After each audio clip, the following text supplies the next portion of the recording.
All right. Good morning, everyone. I'm Jeff Carroll, Interim Chief of Police, the Metropolitan Police Department. I'm here this morning to give you a briefing on the tragic incident that occurred this morning at approximately 7:10. The incident started at the area of Wisconsin and Porter Street Northwest. At approximately 7:10, MPD officers from the 2nd District received a call for a shooting that occurred at that location. When they arrived on the scene, they located an adult female that had been shot on the sidewalk area.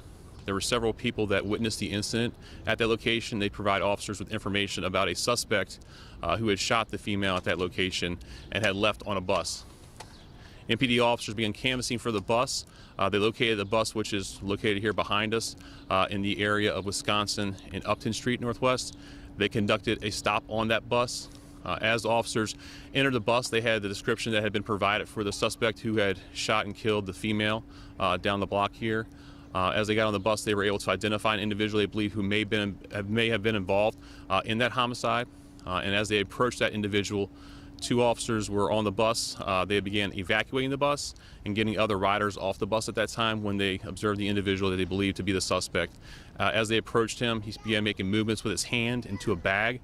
They told him to stop making those movements. The suspect then pulled a firearm out of that bag, brought it up, pointed in the direction of an officer, and 2 MPD officers discharged their firearm, striking the individual who had the gun and also striking the gun that was in his hand. That individual was later pronounced deceased here on scene of the location.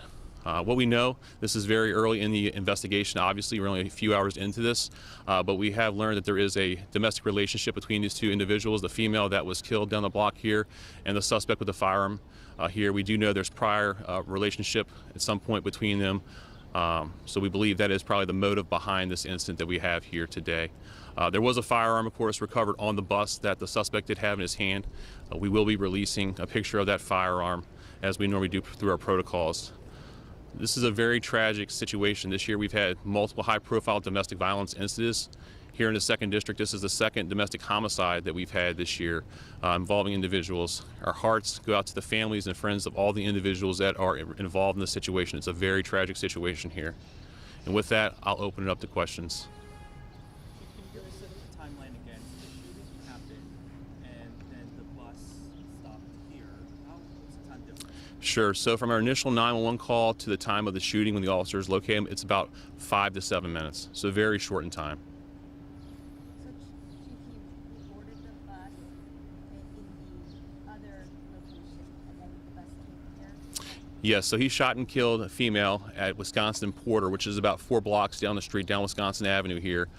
Individuals advised officers that he got on the bus. Officers saw the bus, they initiated a traffic stop, they stopped the bus, and then of course the shooting occurred at this location with the individual who had killed the female. Could you talk about what happened on the bus? As the bus was being pulled over, were there lots of people on the bus? What did your officers do? And all the officers entered the bus. There were no officers inside the bus just riding it at the time? No. So when the officers stopped the bus, what happened was they stopped the bus, they entered the bus, and they began looking for individuals that may meet the description that had been provided of the homicide suspect. They also began evacuating people off the bus. So there were numerous people on the bus when the bus was initially stopped. When the shooting happened, there was approximately maybe 5 people, and again, this is approximate, people that remained on the bus. The majority of the people had already been evacuated from the bus prior to the shooting. The officers, as they were taking people off for safety and also looking at them to see if they potentially could meet the description of the suspect that we had been provided.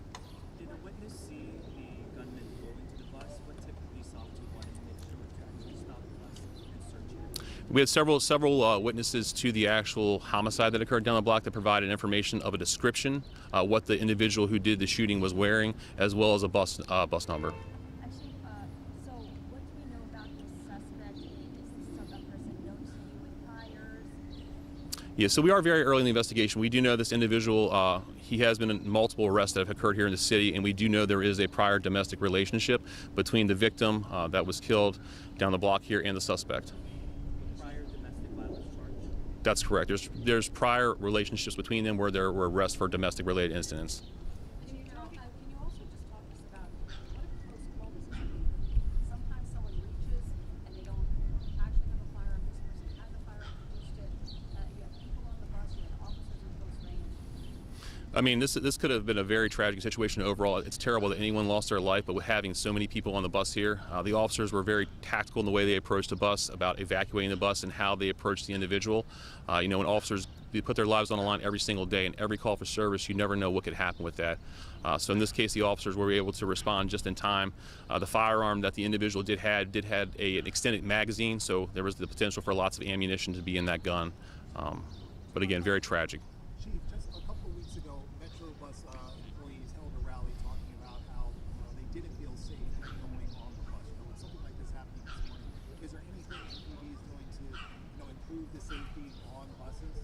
Sure. So our partners from Metro Transit are here if they want to speak specifically about that. I know they have several initiatives they've been doing with bus safety, including riding on the bus. So I don't know if Chief McKinney, if you want to speak about that.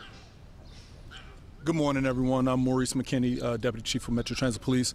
And always, this is an active investigation through MPD, and we'll assist them. But as far as our bus initiatives, we do have a lot of officers that we have added to our buses. We've added a lot of different virtual patrols, and we've also made sure that we've had plainclothes officers and uniforms that will pay attention to not only for the safety of our patrons, but for the safety of our operators. Chief, Secret Service is here. Can you just explain the involvement there and what's the condition of the lady? So the lady, she was pronounced deceased on the scene. This is a homicide investigation as far as the female who was shot up the block. Secret Service, they were in the area here. They did respond out to the location of the bus. They were outside of the bus when our officers engaged in the shooting. So they've been helping with scene management. And one more question, were the MPD officers who boarded the bus uniformed? So there are uniform MPD officers assigned here to our 2nd District, and of course through our usual protocols, we'll go through our BWC release policy, and of course release a statement with the information as the investigation continues. Can I ask one more question? Last question. The suspect. The suspect was pronounced on the scene, yes. Metro, please. Will there be any resources provided to the passengers that were on the bus who experienced this trauma? Yes, ma'am. So we've already had our peer support and our CIT team. They're on scene. They're meeting with the operators and any witnesses that was affected. Thank you. Leslie, was there a fight before the shooting? Was this an argument, or was it just without a gun? Yeah, so we don't have much information about what precipitated to it exactly. There's not video at this point, but again, we're canvassing for additional video and witnesses. We just know of the information that we have about the shooting of the female. So again, we're very early in the investigation. We'll continue to see what led to that, and of course dig more into the background of what the relationship is between the individuals. We do know there is a domestic relationship, but what that looks like exactly, we'll need to interview additional family members and folks that know them. All right, thank you.